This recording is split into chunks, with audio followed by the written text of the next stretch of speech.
Hello बच्चों, आज का जो हमारा टॉपिक है वो सीबीएसई 9th क्लास का सोशल साइंस का डेमोक्रेसी टॉपिक है। ठीक है ना। और ये आपकी न्यू बुक से आपका चैप्टर है। ठीक है बेटा, आपको पता है कि बुक चेंज हो चुकी है और बुक मार्केट में आ भी चुकी है। ठीक है ना। तो उसके हिसाब से हम लोग ने ये नोट्स प्रिपेयर किए हैं और ये वीडियो प्रिपेयर किए। तो बेटा डेमोक्रेसी होता क्या है? ठीक है ना, चैप्टर का नाम ही आपका डेमोक्रेसी है। तो डेमोक्रेसी बेसिकली दो दो रूट वर्ड से मिलके बना है। डेमोस का मतलब होता है पीपल। ठीक है ना, डेमोस का मतलब होता है पीपल और क्रेसी का मतलब होता है रूल।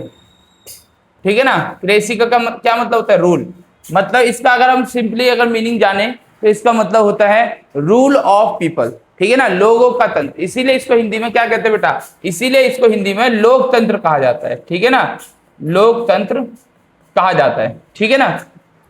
अब लोकतंत्र का क्या मतलब होता है, लोकतंत्र कैसे आया? ठीक है ना, इसके लिए थोड़ा आपको हिस्टोरिकली और थोड़ा आपको ज्योग्राफिकली बैकग्राउंड समझना पड़ेगा। ठीक है ना। तो इसके लिए थोड़ी आपकी मैंने कुछ स्लाइड्स प्रिपेयर की हैं, आई होप उससे आप समझ पाओगे। हम लोग शुरू करते हैं मतलब बिल्कुल शुरू से शुरू करते हैं। ठीक है ना। जब हमारी अर्थ पे क्या था? सिर्फ पानी ही पानी था। ध्यान रखना बेटा, आज से 250 मिलियन साल पहले, आज से 250 मिलियन साल पहले अर्थ पे सिर्फ पानी था। ठीक है ना, कोई जमीन नहीं थी। जमीन थी मतलब वो पानी के अंदर डूबी हुई थी। ठीक है ना, सबमर्ज थी। तो उस पूरी पानी की बॉडी को एक ओशन था, एक ही ओशन नाम था। फिर उसका मतलब नाम उस समय तो नहीं था, ये बाद में साइंटिस्ट लोगों ने रखा है। तो उसका नाम था पैंथालासा। ठीक है बेटा। तो पूरी जो अर्थ थी वो पानी में डूबी। अभी ये मत समझना कि ये तो हम तो पॉलिटी पढ़ रहे थे तो एकदम से ज्योग्राफी कहाँ से आ गया। ठीक है ना। तो थोड़ा सा आइडिया देने के लिए, बाकी तो हम अपने टॉपिक पे ही वापस आएंगे। फिर धीरे धीरे क्या हुआ, इसमें से लैंड उभरना शुरू हुआ। लैंड उभरना शुरू हुआ का मतलब कि कुछ ज्योग्राफिकली ऐसी कुछ कंडीशंस आई। अब देखिए ये हम ज्योग्राफी में ही पढ़ेंगे। ठीक है ना, इसको अभी मैंने एक्सप्लेन करने वाला। कुछ ऐसी ज्योग्राफिकल कंडीशन हुई तो धीरे धीरे लैंड ऊपर उभरना शुरू हुआ। ठीक है ना। तो जब लैंड ऊपर उभरना शुरू हुआ तो जो सबसे पहले जो लैंड था पूरे अर्थ के ऊपर, ठीक है ना, उसका नाम क्या था बेटा? उसका नाम पेंजिया था। ठीक है ना, अंडरस्टैंड? उसका नाम क्या था? पेंजिया था। फिर धीरे धीरे आप देखोगे कि इन लैंड के नीचे क्या होती है? टेक्टोनिक प्लेट्स होती है। ओके, टेक्टोनिक प्लेट्स होती है। वो टेक्टोनिक प्लेट्स क्या करती है बेटा? मूव करती है, मूवमेंट करती है। अब ऐसा भी नहीं कि वो मूवमेंट करती का मतलब ये कि हमेशा मूवमेंट करती, मतलब बहुत बहुत बाल के बराबर, जितने जैसे हमारे नाखून बढ़ते हैं ना, ठीक है ना, डेली उसी रफ्तार से, उसी मतलब स्पीड से क्या होता है, ये जो टेक्टोनिक प्लेट्स है आपस में खिसकती रहती हैं। अंडरस्टैंड? तो आप देखोगे इनिशियली जो पेंजिया था वो 2 पार्ट्स में डिवाइड हो गया, लॉरेशिया और गोंडवाना। ठीक है ना, लॉरेशिया लैंड और गोंडवाना लैंड। ठीक है बेटा। फिर उसके बाद आप देखोगे ये और अलग अलग पार्ट में, Laurasia, north America, south America, Africa, India. ध्यान रखना बेटा, इंडिया और ऑस्ट्रेलिया एक टाइम पे एक साथ हुआ करते थे, फिर ऑस्ट्रेलिया नीचे की तरफ चला गया। फिर ऐसे करते करते मूवमेंट, ठीक है ना, आप देखोगे 250 million years ago, 200 million year ago, 180 million year ago, 150, ये अराउंड है, ऐसा कोई फिक्स भी नहीं है। 100 मिलियन एगो, फिर 50 मिलियन एगो, ऐसे हो गया हमारा अर्थ का जो स्ट्रक्चर है। 25 मिलियन एगो ऐसा हो गया, फिर 5 मिलियन एगो ऐसे। प्रेजेंट टाइम में हमारी अर्थ इस तरीके से है। ध्यान रखना, प्रेजेंट टाइम में हमारी जो अर्थ है वो इस तरीके से है। आप देखते होगे मैप में, तो प्रेजेंट टाइम में हमारी अर्थ इस तरीके से नजर आती है। और इन फ्यूचर ये बात भी ध्यान रखना बेटा, इन फ्यूचर क्या होने वाला है? इन फ्यूचर इस तरीके से जिस हिसाब से जिस हिसाब से टेक्टोनिक प्लेट खिसक रही है, तो इस जो पूरी थ्योरी को कहा जाता है वो कॉन्टिनेंट ड्रिफ्ट थ्योरी कहा जाता है। तो इस हिसाब से फ्यूचर में ऐसा होने वाला है ना, ये प्रेज्यूम किया गया है कि इस तरीके से हमारे अर्थ का स्वरूप हो जाएगा। ठीक है, जैसे आप देख रहे हो ना, ये वाला पार्ट, ठीक है, मिडिल ईस्ट वाला पार्ट, ठीक है, ये थोड़ा इधर उधर हो जाएगा। अंडरस्टैंड? तो अब आप बोलोगे ये इसमें ज्योग्राफी आपने बताया, क्या फायदा हुआ इससे? अरे इससे ये फायदा हुआ बेटा, इससे आपको ये पता चलेगा कि लोगों का अस्तित्व कैसे आया। ठीक है, इससे आपको ये पता चलेगा कि लोगों का अस्तित्व कैसे आया। जैसे जैसे लोग ओरिजिनेट होते गए, जैसे जैसे अर्थ का इवोल्यूशन होता गया, ध्यान रखना बेटा, जैसे जैसे अर्थ का इवोल्यूशन होता गया वैसे वैसे ह्यूमन का भी इवोल्यूशन होता गया साथ साथ। और ह्यूमंस का क्या हुआ, डिवीजन हो गया। फिर आप देखोगे पहले एक लैंड मास पे रहते होंगे, अगर इस समय पैदा वैसे इतने पहले तो ह्यूमन नहीं एग्जिस्ट करते थे, बट मान के चलो कि जैसे जैसे ह्यूमन की एग्जिस्टेंस बढ़ी, ह्यूमन तो एकदम से हम ह्यूमन बन भी नहीं गए ना, हम लोग इनिशियली तो बहुत प्रिमिटिव स्टेज पे थे, ठीक है ना। फिर धीरे धीरे हमारा क्या हुआ, धीरे धीरे हमारा इवोल्यूशन हुआ, अंडरस्टैंड। तो बेटा इस हिसाब से आप देखोगे कि धीरे धीरे जैसे जैसे अर्थ का इवोल्यूशन हुआ वैसे वैसे ह्यूमंस का भी इवोल्यूशन हुआ, ठीक है ना। तो हमारे जो इनिशियली जो हमारा जो स्वरूप था, जो हमारा स्ट्रक्चर था ह्यूमंस का, वो भी बड़ा प्रिमिटिव था, अंडरस्टैंड। फिर उसके बाद आप देखोगे कि जैसे जैसे अलग अलग कॉन्टिनेंट्स डिवाइड हुए, जैसे जैसे अलग अलग कॉन्टिनेंट्स डिवाइड हुए, तो आप देखोगे कि इसमें अलग अलग जो इंडिजीनियस लोग थे, ठीक है, वो ट्राइब्स में रहते थे। किस में रहते थे, ट्राइब्स में। ये मैं आपको बताने इसलिए चाहता हूं कि आपको पता चलेगा कि कोई भी वर्ल्ड में ऐसा कोई भी कंट्री नहीं था जो बहुत पहले डेमोक्रेटिक या बहुत अच्छे तरीके से रूल करता हो। देखोगे आप हर जगह, ये देखो इतनी सारी एशिया में इतनी सारी ट्राइब्स थी, ठीक है ना, अफ्रीका में इतनी, साउथ अमेरिका में इतनी, ठीक है, नॉर्थ अमेरिका कॉन्टिनेंट में इतनी, ऑस्ट्रेलिया में इतनी, ओशिनिया में इतनी, और यूरोप में इतनी, ठीक है, और रसिया साइबेरिया के पार्ट में इतने, ये ट्राइब्स रहती थी, ठीक है ना। तो दुनिया का ऐसा कोई भी कोना नहीं था जहां पे ट्राइबल लोग नहीं रहते थे, ठीक है। इनिशियली सब लोग ट्राइब्स में ही रहते थे, बट उन्होंने क्या किया, उन्होंने अपने आप को कॉन्स्टिट्यूट किया, अपने आप को इकट्ठा किया, ठीक है, और धीरे धीरे क्या बनाया, वहां पे अपनी एक तरह से गवर्नमेंट फॉर्म करी, ठीक है। तो ये भी एक इवोल्यूशन का पार्ट है, ठीक है बेटा। तो आप देखोगे कि वर्ल्ड का ये जो पार्ट है, इसमें आप देख रहे होगे कि नॉर्थ अमेरिका, ठीक है, जो कि आज के टाइम का अमेरिका, आप जानते हो सबसे ज्यादा जो डेवलप्ड कंट्री माना जाता है, अंडरस्टैंड। फिर अफ्रीका अभी भी थोड़ा पिछड़ा हुआ ही है। ये यूरोप है, एशिया, ठीक है, Australia and south America continent, ठीक है बेटा। तो इससे हमें ये समझ में आता है कि अलग अलग जो क्या कहते हैं, जो वर्ल्ड के अलग अलग प्लेसेस पे जो लोग रहते थे वो कैसे होते थे, वो बड़े ही प्रिमिटिव स्टेज पे रहते थे और ट्राइबल फॉर्म में रहते थे बेटा, ठीक है। तो धीरे धीरे उन्होंने डेमोक्रेसी बनाना शुरू किया। अब डेमोक्रेसी का क्या मतलब होता है और इंडिया के कॉन्टेक्स्ट में हम डेमोक्रेसी को कैसे समझते हैं, ठीक है। तो जैसे कि आपको पता है बेटा कि इंडिया की पॉपुलेशन कितनी है, इंडिया की पॉपुलेशन 140 करोड़ से भी ज्यादा है। ये तो 2024 का आंकड़ा है, अभी 2026 के हिसाब से देखोगे ना बेटा, तो इंडिया की पॉपुलेशन ऑलमोस्ट 147.6 करोड़ है। ध्यान रखना, आज के टाइम में अगर आप देखोगे ना, इंडिया की पॉपुलेशन 147.6 करोड़ है, ठीक है, जो कि बहुत ज्यादा है, और वर्ल्ड में हम लोग सबसे टॉप पर हैं इस मामले में, अंडरस्टैंड। अभी आप देखोगे कि इंडिया में हम लोग 96.8 करोड़ लोग जो हैं वो वोटिंग राइट रखते हैं अपना, ठीक है।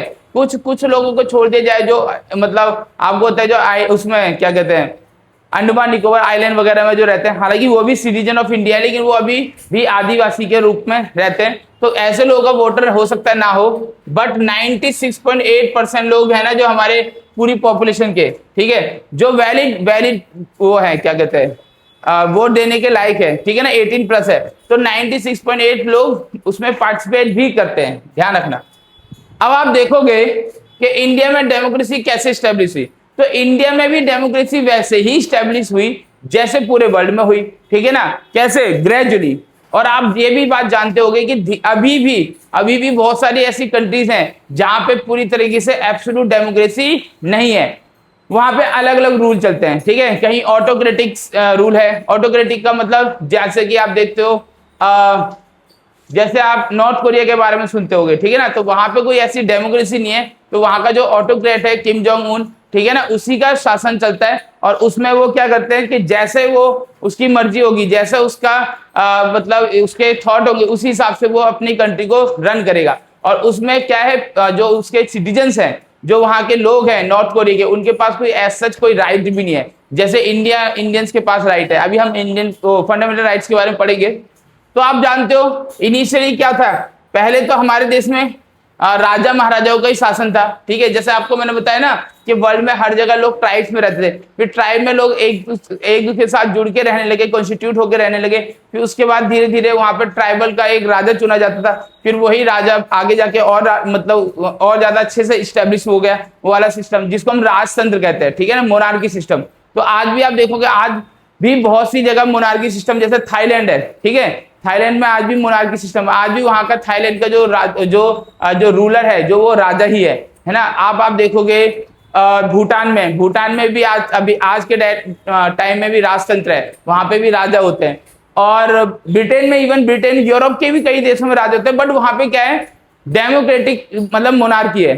ठीक है, तो मोनार्की के पास ऐसा कोई पावर नहीं होती, लेकिन भूटान और थाईलैंड में राजा के हाथ में ही सारी पावर होती है। ठीक है बेटा, तो हमारे देश में भी ऐसे राजा हुआ करते थे। फिर आप देखोगे जैसे जैसे टाइम निकला, बहुत सारे फॉरेन इन्वेटर हमारे यहाँ पे आए। ठीक है, और जैसे यूरोपियन कुछ कंपनीज भी आई, जैसे ब्रिटिश, तो ब्रिटिशर्स ने हमारे ऊपर ऑलमोस्ट 200 ईयर्स तक रूल किया था। ठीक है, उसके बाद क्या हुआ, जो हमारे देश के राजा थे उनकी पावर थोड़ी कम हो गई थी ब्रिटिश रूल में। ठीक है, फिर जो हमारा जो फ्रीडम स्ट्रगल चला, ये मीडिवल का पार्ट है, जब ब्रिटिश लोग यहाँ पे आए थे, फिर हमारे देश में फ्रीडम स्ट्रगल चला। फ्रीडम स्ट्रगल के दौरान क्या हुआ कि हम लोगों ने अंग्रेजों को भारत से हटाने का काम किया या भगाने का काम किया, लेकिन उसी दौरान क्या हुआ, राजाओं की पावर कम हो गई। लेकिन जिस दिन हम लोगों ने, ठीक है बेटा, जिस दिन हम लोगों ने ये डिसाइड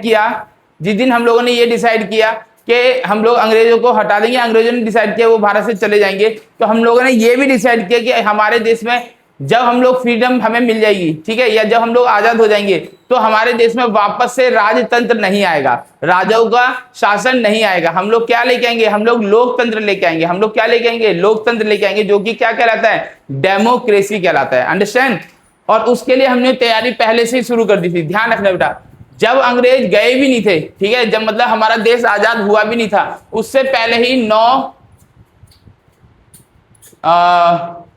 अब मेरे को थोड़ा इसमें मतलब मिस हो रहा है, चलो कोई 9 सितंबर हो सकता है, 9 सितंबर 1946, ठीक है ना, 9 सितंबर 1946 में हम लोगों ने क्या किया, कॉन्स्टिट्यूएंट असेंबली का फॉर्मेशन किया। ठीक है, कॉन्स्टिट्यूएंट असेंबली क्या होता है कि जिसमें हम लोगों ने डिसाइड किया कि हम लोग कॉन्स्टिट्यूशन बनाएंगे, और कॉन्स्टिट्यूशन बना भी। फिर आपको होता है हमारे देश का जो कॉन्स्टिट्यूशन है वो विश्व का, वो वर्ल्ड का सबसे बड़ा कॉन्स्टिट्यूशन, रिटर्न कॉन्स्टिट्यूशन है। अब किसी को अगर ये नहीं पता कि कॉन्स्टिट्यूशन क्या होता है, संविधान क्या होता है, तो संविधान कुछ नहीं होता, बुक ऑफ रूल्स होता है। ठीक है ना, उसमें वो सारे रूल्स लिखे हुए हैं कि कोई भी कंट्री कैसे चलेगी, कोई भी कंट्री कैसे रन करेगी, वो सारे रूल्स उसमें लिखे हुए हैं। ठीक है, और हमारे कॉन्स्टिट्यूशन को बनने में कितना टाइम लगा था, वैसे पूछता नहीं है, मैं भी पूछ ले तो आपको पता होना चाहिए, हमारे कॉन्स्टिट्यूशन को बनने में 2 साल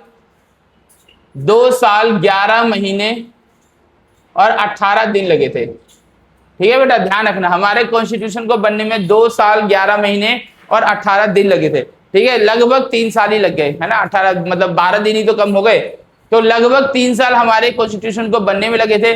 और हमारा कॉन्स्टिट्यूशन जो बन के रेडी हुआ था बेटा, ध्यान रखना, इसीलिए इसको कॉन्स्टिट्यूशन डे ऑफ इंडिया कहा जाता है। हमारा कॉन्स्टिट्यूशन बन के रेडी हो गया था 26 नवंबर 1949 को। लेकिन आप देखते हो, लेकिन हम 26 जनवरी को भी सेलिब्रेट करते हैं, क्योंकि हुआ क्या था कि ये एनफोर्स हुआ था, मतलब लागू हुआ था, बन के रेडी हो गया था 26 नवंबर 1949 को, लेकिन जब लागू हुआ था वो हुआ था 26 जनवरी 1950 को, मतलब 26 जनवरी 1950। ठीक है ना, 2 महीने बाद लागू किया। अब इसके एक कुछ हिस्टोरिकल इसके वो है, क्या कहते हैं, रीजन है, वो मैं कभी बाद में बताऊंगा। ठीक है, बस आपको ये पता होना चाहिए कि बना कब था, 26 नवंबर 1949 को, और लागू हुआ 26 जनवरी 1950 को। ठीक है, अब हमारे कॉन्स्टिट्यूशन में क्या क्या चीजें हैं, हमारे कॉन्स्टिट्यूशन में हर वो चीज लिखी हुई है कि हमारा देश कैसे चलेगा, हमारा देश कैसे रन करेगा, कौन हमारे देश का शासक होगा, हमारे जो सिटीजन्स हैं, पहले तो सिटीजन्स कौन होंगे, फिर सिटीजन्स के पास राइट्स क्या होंगे,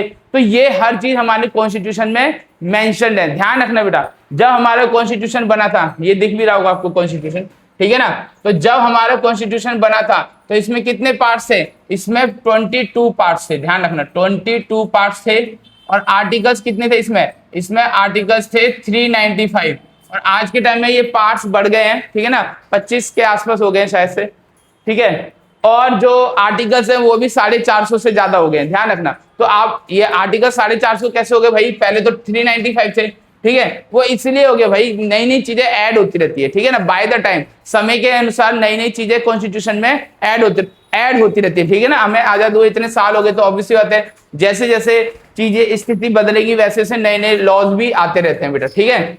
और शेड्यूल जो थे, शेड्यूल क्या होती है, लिस्ट होती है, वो आपको बाद में पता चलेगा। तो हमारे कॉन्स्टिट्यूशन में पहले 8 शेड्यूल थी और करंट में 12 शेड्यूल है, ध्यान रखना।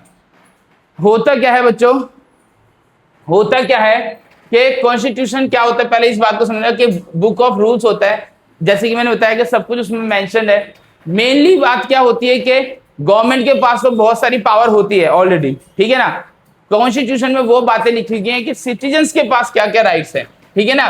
तो हमारे पहले तो कौन सिटीजन होंगे और कौन से राइट्स होंगे, तो हमारे पास जो सिटीजन्स के पास जो राइट्स होते हैं ना बेटा, उनको फंडामेंटल राइट्स कहा जाता है। क्या कहा जाता है, फंडामेंटल राइट, हिंदी में इसको मौलिक अधिकार बोलते हैं, ठीक है बेटा।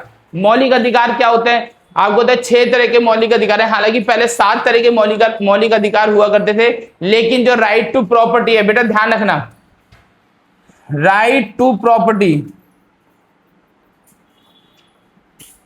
वो आपका इराडिकेट कर दिया गया, वो आपका हटा दिया गया, राइट टू प्रॉपर्टी हटा दिया गया। कब हटाया था, 44th अमेंडमेंट 1978, ठीक है ना। 44th अमेंडमेंट 1978 में राइट टू प्रॉपर्टी हटाया गया। अब राइट टू प्रॉपर्टी क्यों हटाया गया, that is the different thing, but आपको समझ में आना चाहिए कि करंटली हमारे 6 फंडामेंटल राइट्स होते हैं, जिसमें आपके राइट टू इक्वालिटी होता है। राइट टू इक्वालिटी आर्टिकल, अगर आप आर्टिकल वाइज समझना चाहे तो मैं बता भी सकता हूँ, ठीक है, नहीं तो कोई दिक्कत नहीं। राइट टू वैसे बता ही देता हूँ, क्योंकि आपको पता भी होना चाहिए ना कि कितने होते हैं राइट टू इक्वालिटी। तो राइट टू इक्वालिटी जो बेटा होता है वो आपके आर्टिकल 14 से लेके 18 तक होता है, ठीक है। फिर राइट टू फ्रीडम आता है, राइट टू फ्रीडम जो होता है आपका वो 19 से लेके 22 तक होता है। फिर आपका आता है राइट अगेंस्ट एक्सप्लोइटेशन, मतलब हम किसी को एक्सप्लॉइट नहीं कर सकते, ठीक है ना। बहुत बार बच्चे जल्दी में बोलते हैं राइट टू एक्सप्लोइटेशन, अरे एक्सप्लोइटेशन करने का राइट होना है हमारे पास, राइट अगेंस्ट एक्सप्लोइटेशन होता है, मतलब शोषण के विरुद्ध अधिकार होता है, ठीक है बेटा। तो शोषण के विरुद्ध जो अधिकार होता है वो आपका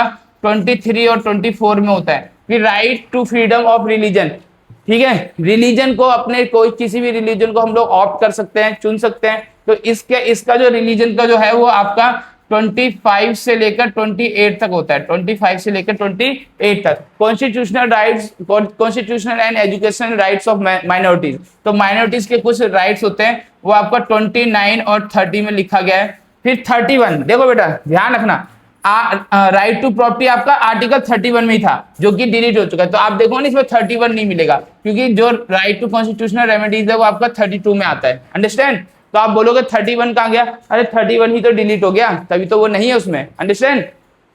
तो ये सारे राइट है। अब इसके बारे में अगर आपको थोड़ा एक मैं कॉन्साइजली और थोड़ा क्रिस्पी तरीके से बताऊं, तो राइट टू फ्रीडम का मतलब होता है कि जो 14 से लेके 18 तक आपको पता चाहिए कि everyone is equal before law, मतलब कानून के समक्ष सभी क्या है, समान है, चाहे कोई भी हो, ठीक है। कानून के समक्ष क्या है, सभी समान है, ठीक है। हो रहा पानी बेटा, वो रखा है, ठीक है। कानून के समक्ष क्या है, सभी लोग समान है। और no discrimination on the basis of religion, race, caste, sex और बर्थ प्लेस, ठीक है बेटा। इस आधार पे कोई भी इंसान किसी के साथ भेदभाव नहीं करेगा। ये मतलब राइट टू इक्वालिटी में लिखा, मैं सारे नहीं बताने वाला, अंडरस्टैंड, सारे नहीं बताऊंगा, बट क्या है कि थोड़ा थोड़ा आपको बताता रहूंगा, ठीक है ना। फिर उसके बाद आप देखोगे कि राइट टू इक्वालिटी में ही कि अनटचेबिलिटी नहीं होनी चाहिए, ठीक है ना। और सबको क्या कहते हैं, जो मतलब जितने भी सिटीजन है उनको इक्वल राइट्स मिलेंगे गवर्नमेंट सर्विस में अपॉर्चुनिटी के, ठीक है। तो ये सारे राइट टू इक्वालिटी। फिर राइट टू फ्रीडम भी कुछ होती है कि बोलने की आजादी होती है, कहीं भी घूमने की आजादी होती है, ठीक है। तो ये राइट टू फ्रीडम है। राइट अगेंस्ट एक्सप्लॉइटेशन, तो ये आपका डिटेल में पढ़ने वाली है, अभी तो नहीं बताने वाले, ये आप फर्दर क्लासेस में पढ़ेंगे। बट आपको फिलहाल के लिए पता होना चाहिए कि हमारे पास 6 फंडामेंटल राइट्स होते हैं। एक और था, पहले 7 होते थे, लेकिन एक जो है वो 44th अमेंडमेंट 1978 में डिलीट हो गया, जो कि 31st आर्टिकल में था बेटा, अंडरस्टैंड।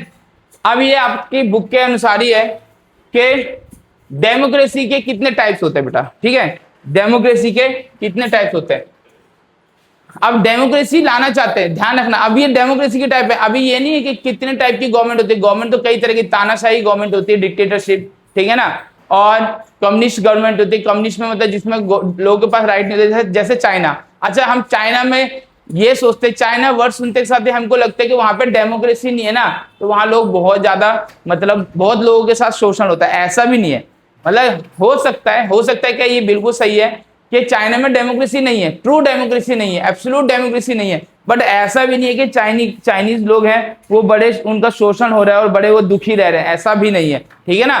चाइनीज लोग बड़े खुश रह रहे हैं क्योंकि वहां पे कम्युनिस्ट गवर्नमेंट है। कम्युनिस्ट गवर्नमेंट का मतलब होता है कि गवर्नमेंट बहुत सारी चीजों को, मार्केट को कंट्रोल करता है, तो उससे क्या होता है, लेकिन कहीं ना कहीं सिटीजन्स का ही बेनिफिट होता है, ठीक है। मैं थोड़ा आउट ऑफ फोकस कुछ बात बताऊं, जैसे हम लोग के भाई इंडिया में पूरी तरह से ट्रू डेमोक्रेसी है, मतलब इंडिया में हम कह सकते हैं कि एब्सोल्यूट डेमोक्रेसी है, लेकिन क्या फायदा हुआ है एब्सोल्यूट डेमोक्रेसी का, हम कहीं भी कूड़ा फेंक देते हैं, हम कहीं भी गंदगी फैला देते हैं, ठीक है ना, तो हम किसी को भी कुछ भी बोल देते हैं, तो ये तो हम मतलब रोडों पे हम मतलब बारात निकालनी तो रोडों पे बारात निकालने बेसिक से ट्रैफिक जाम हो जाए, तो ये कोई डेमोक्रेसी थोड़ा ना हुई, ठीक है, ये कोई फ्रीडम थोड़ा ना हुई।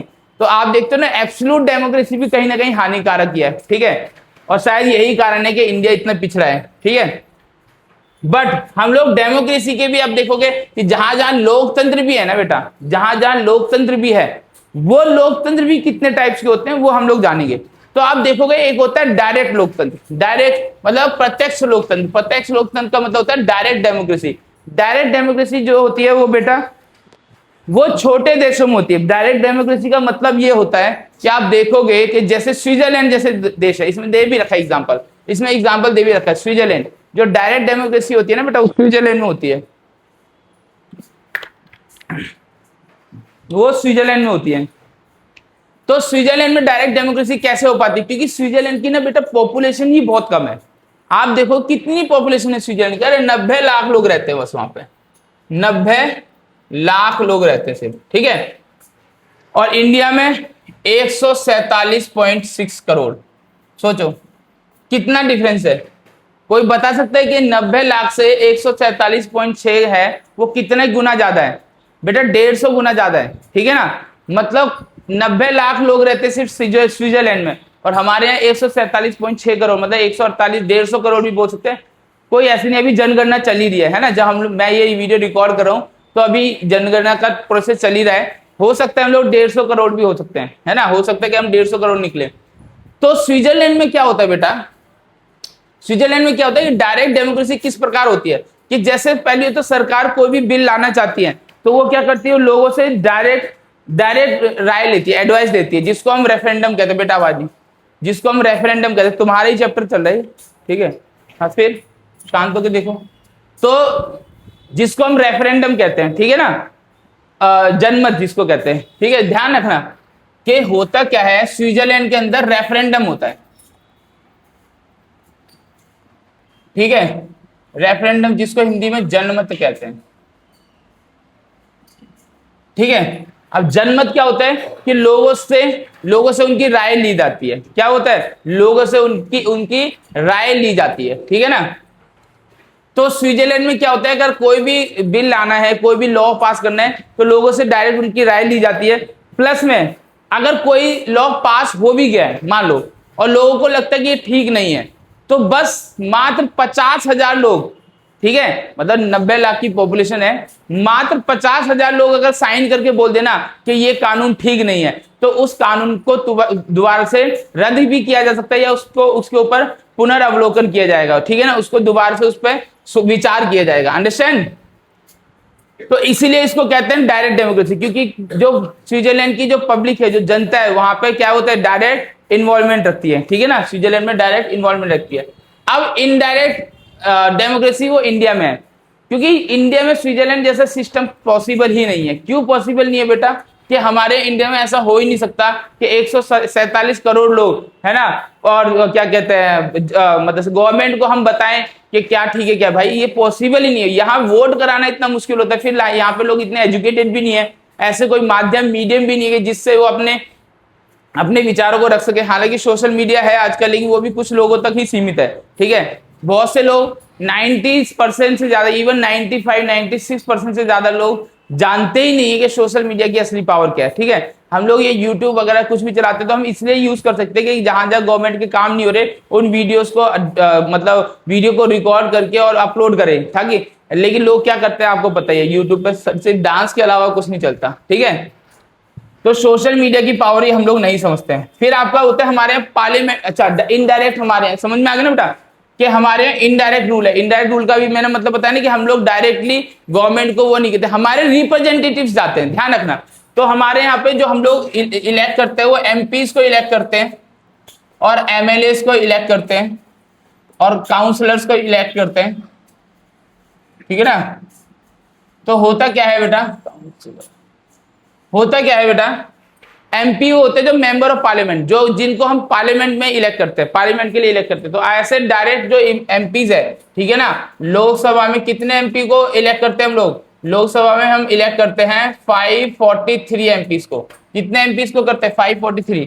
और जो एमएलएज हैं, ठीक है, वो एमएलएज भी अलग अलग होते हैं। तो क्योंकि हम लोग दिल्ली में रहते हैं तो आपको पता होगा कि जो दिल्ली में एमएलए चुने जाते हैं बेटा, जो दिल्ली में एमएलए चुने जाते हैं वो 70 एमएलए हैं। ठीक है ना, member of legislative assembly, understand. तो इनका डायरेक्ट इलेक्शन होता है। इनका इलेक्शन क्या होता है बेटा, डायरेक्ट होता है। ठीक है ना, एमपीज और एमएलए का इलेक्शन क्या होता है बेटा, डायरेक्ट होता है। और ये हमारे रिप्रेजेंटेटिव्स है, ये गवर्नमेंट बनाते हैं और ये हमारी समस्याओं को आगे रखते हैं। हम डायरेक्ट नहीं बोल सकते, ठीक है ना, हम डायरेक्ट नहीं बोल सकते। बाकी सोशल मीडिया वगैरह वहां पे हम लोग बोल सकते हैं, वो अलग बात है।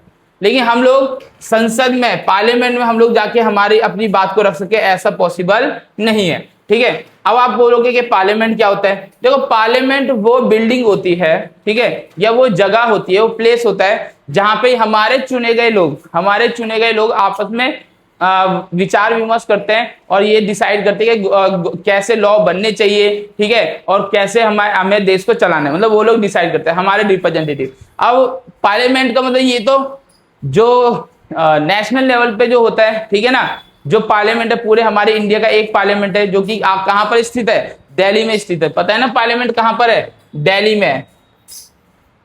ठीक है, और पूरे भारत से लोग दिल्ली में आते हैं जब भी पार्लियामेंट की मीटिंग्स होती हैं। और पार्लियामेंट की साल में कितनी मीटिंग कंपलसरी होती है बेटा, पता है कितनी होती है, कुछ नहीं पता तुम लोगों को। साल में पार्लियामेंट की 3 मीटिंग्स कंफर्म होती है जिनको सेशन कहा जाता है। ठीक है ना, सबसे पहले बजट सेशन, फिर मानसून सेशन और फिर विंटर सेशन। ठीक है ना, तो 3 मीटिंग कंपलसरी होती है साल में, ध्यान रखना बेटा। ठीक है ना, तो लोग आते हैं जहां अलग अलग जो स्टेट से, देखो तमिलनाडु से भी आएंगे लोग, केरला से भी आएंगे और यहाँ पे दिल्ली में आके जो भी अपने विचारों को रखेंगे। ठीक है ना, आप देखते भी होंगे, लाइव भी आता है ना, यूट्यूब वगैरह पे आप देख भी सकते हो इसको। तो पार्लियामेंट में क्या होता है, बेसिकली ये लोग चर्चा करते हैं, ठीक है ना, तो किस तरीके से कानून बनेंगे। और पार्लियामेंट के दो, आपको पता है हमारे देश में पार्लियामेंट के दो हाउसेज होते हैं। ठीक है ना, हालांकि ये पूछा जाएगा कि पार्लियामेंट किस किस चीज से बना होता है। तो पहले तो होता है सबसे ऊपर प्रेसिडेंट होता है, प्रेसिडेंट, फिर होता है राज्यसभा और फिर होता है लोकसभा। ठीक है ना, लोकसभा के हम लोग डायरेक्ट इलेक्शन करते हैं, जैसे कि अभी मैंने बताया ना 543। लोकसभा में डायरेक्ट इलेक्शन होता है, राज्यसभा में डायरेक्ट इलेक्शन नहीं होता। और प्रेसिडेंट को भी हम लोग डायरेक्ट इलेक्ट नहीं करते, इसीलिए तो पार्लियामेंट्री फॉर्म ऑफ गवर्नमेंट है। हमारे यहाँ प्रेसिडेंशियल फॉर्म ऑफ गवर्नमेंट नहीं है, क्योंकि हम लोग प्रेसिडेंट को डायरेक्ट इलेक्ट नहीं करते हैं। ठीक है, दूसरी बात, कितना टाइम हो गया, अच्छा भाई टाइम होने वाला है। दूसरी बात यह है कि इंडिया और कनाडा में ये सारे पार्लियामेंट फॉर्म ऑफ गवर्नमेंट चलता है। प्रेसिडेंशियल फॉर्म ऑफ गवर्नमेंट क्या होता है बेटा, प्रेसिडेंशियल फॉर्म ऑफ गवर्नमेंट वहां होता है जहां पे डायरेक्ट प्रेसिडेंट का रूल होता है और जो लोग इलेक्ट भी क्या करते हैं, प्रेसिडेंट को इलेक्ट करते हैं। ठीक है ना, तो ये क्या होता है, ये यूनाइटेड स्टेट्स ऑफ अमेरिका में, यूएसए में ये सिस्टम है। ठीक है, यूएसए में क्या करते हैं लोग, प्रेसिडेंट को डायरेक्ट वोट करते हैं। ठीक है, हमारे यहाँ प्रेसिडेंट को हम लोग वोट नहीं करते हैं, हम लोग सिर्फ लोकसभा और क्या कहते हैं, विधानसभा के सदस्यों को ही चुनते हैं सिर्फ। ठीक है ना,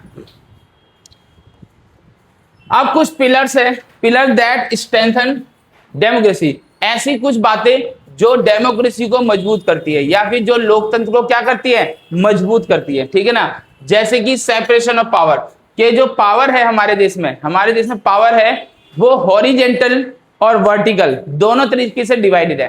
पहले हम हॉरिजेंटल देखेंगे तो आपको पता है हमारे देश में 3 तरह के डिवीजन हो रखा है, लेजिस्लेचर, एग्जीक्यूटिव और जुडिशरी।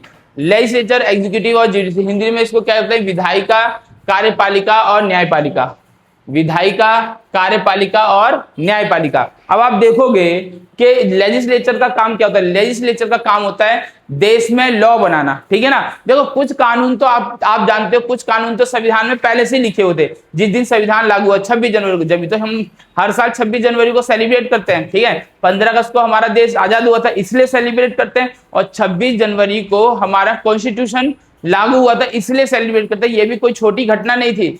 बट समझने वाली बात है कि समय के अनुसार कानून बदलते रहते हैं, ठीक है ना। जैसे उस समय, जिस समय हमारा भारत देश आजाद हुआ था, यह संविधान लागू हुआ था, उस समय इतनी गाड़ी बाइक्स भी नहीं होती थी, ठीक है। लोग जनरली क्या कहते थे, बैलगाड़ी पे चलते थे। लेकिन उसके बाद बाइक्स आई, है ना, और आपको पता है स्पोर्ट बाइक आई, इतनी स्पीड में भागती है, तो अब हेलमेट लगाना क्या हो गया, कंपलसरी। तो ये भी बीच में कभी ना कभी लागू ही हुआ होगा, ठीक है। तो शुरू से थोड़ा था, तो मैं एक एग्जाम्पल दे रहा हूँ। तो ऐसे कानून बनते रहते हैं, ठीक है ना।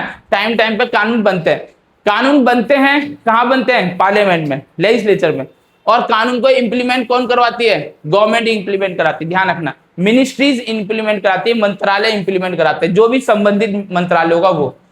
फिर कानून का अच्छे से इंप्लीमेंट हो रहा है या कहीं कानून का दुरुपयोग तो नहीं हो रहा, या कोई कानून ऐसा तो नहीं बनाया गया मतलब लेजिस्लेचर के द्वारा जो एक्चुअली अनकॉन्स्टिट्यूशनल है। तो इस बात को कौन देखता है, इन सब चीजों को देखता है जुडिशरी। जुडिशरी इन सब चीजों को देखता है, न्यायपालिका। अंडरस्टैंड। तो इसलिए हमारे देश में पावर्स का डिवीजन है, और कोई भी एक दूसरे से ऊपर नहीं है। ध्यान रखना, कोई भी एक दूसरे से ऊपर नहीं है, सब तीनों एक दूसरे के बराबर है, और कभी ना कभी एक दूसरे को क्या करते रहते हैं, ओवर पावर करते रहते हैं, ठीक है ना बेटा।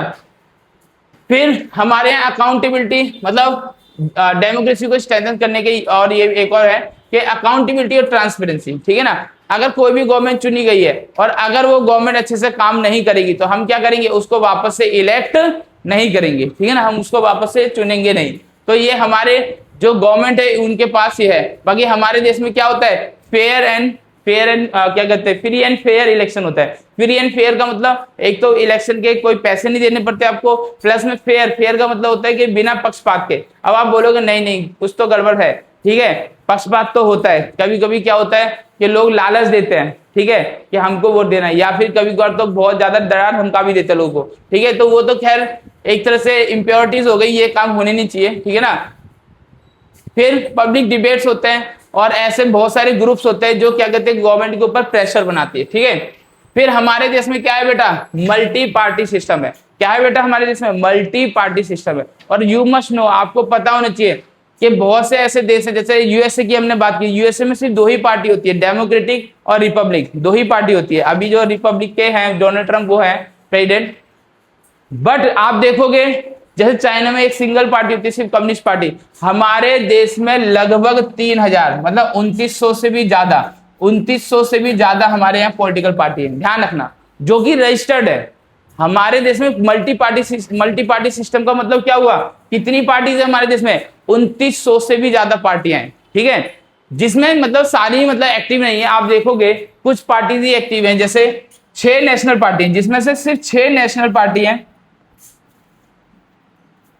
और 60 के आसपास स्टेट पार्टी हैं, ठीक है। मतलब है कम ही एक्टिव। 6 नेशनल पार्टी में जैसे आप जानते हो, बीजेपी हो गया, भारतीय जनता पार्टी, आईएनसी हो गया, इंडियन नेशनल कांग्रेस, आम आदमी पार्टी, ये सारी नेशनल पार्टीज में आती है, ठीक है। और 1-2 होंगी, मतलब 6 नेशनल पार्टी, इतना मुझे याद नहीं आ रहा। कम्युनिस्ट पार्टी होगी कोई, ठीक है। हमारे देश में भी कम्युनिस्ट पार्टी, ध्यान रखना, वही चाइना वाली पार्टी हमारे देश में भी है, ऐसा मत समझना, ठीक है। तो मेन बात क्या है कि हमारे यहाँ पार्टी कोई भी बना सकता है, बट क्या है, पार्टी बनाने का मतलब अपने विचारों को रखना। अगर जनता आपके विचारों से रिलेट करेगी, आपको वोट करेगी तो आपकी सरकार बन जाएगी, ठीक है। तो ऐसा कोई बाउंड्री नहीं, जो कि ये मुझे ठीक ही लगता है ना। मल्टी पार्टी सिस्टम कोई गड़बड़ नहीं है ना। बाकी क्या है कि लोग वोट तो लोग ही करेंगे ना आपको। सेपरेशन पावर, ये तो हमने देख ही लिया था, सेपरेशन पावर वापस क्यों आ गया, ठीक है। अकाउंटेबिलिटी ट्रांसपेरेंसी भी वापस आ गया, मल्टी पार्टी सिस्टम भी। ये क्या हुआ भाई, ये इसमें कुछ गड़बड़ हो गई, ठीक है। Safe guard the rights of vulnerable groups, ठीक है ना। ये पता नहीं 3 पॉइंट वापस से क्यों आ गए, इनको बाद में देखेंगे, ठीक है। Safe guard the rights of vulnerable group. अब वल्नरेबल जो ग्रुप्स होते हैं, ठीक है ना, उनको कैसे सेफ गार्ड दिया जाए, उनको कैसे बचाया जाए, तो इसकी भी बात होती है। वल्नरेबल ग्रुप्स क्या होते हैं, जैसे कि आप देखते हो कि कास्ट के हिसाब से जो थोड़े मार्जिनल सेक्शन में है, या फिर इकोनॉमिकली वीकर सेक्शन में है, ठीक है, माइनॉरिटीज है, और भी कई तरह ट्राइबल्स लोग हैं, तो इन ऐसे लोगों को जो वल्नरेबल सेक्शंस है या वल्नरेबल ग्रुप्स हैं उनको मुख्य धारा में मेन स्ट्रीम में लाने के लिए गवर्नमेंट्स क्या करती है, डेमोक्रेसी में बहुत सारे प्रोग्राम चलाती है, ठीक है ना। फिर आपका फिर से ये तो हम पढ़ ही चुके हैं कि अलग अलग टाइप्स ऑफ डेमोक्रेसी होती है। जैसे इंडिया में रिप्रेजेंटेटिव डेमोक्रेसी होती है जिसमें पार्लियामेंट में हम लोगों को चुनते हैं और वहां से हमारे प्राइम मिनिस्टर मतलब चुने जाते हैं। जो हेड ऑफ स्टेट है मतलब देश का जो सुप्रीम है, ध्यान रखना देश का जो सुप्रीम है वो प्रेसिडेंट होता है और जो प्राइम मिनिस्टर होता है सिर्फ वो हेड ऑफ गवर्नमेंट होता है, ठीक है। हमारे देश में क्या है, मल्टी पार्टी सिस्टम है, रिटर्न कॉन्स्टिट्यूशन है, फंडामेंटल राइट्स एंड ड्यूटीज है और फेडरलिज्म है। फेडरलिज्म अगर जिसको नहीं पता वो ये होता है कि अलग अलग स्टेट मिलके एक पूरे देश को बनाते हैं, उसको फेडरलिज्म कहते हैं, ठीक है ना।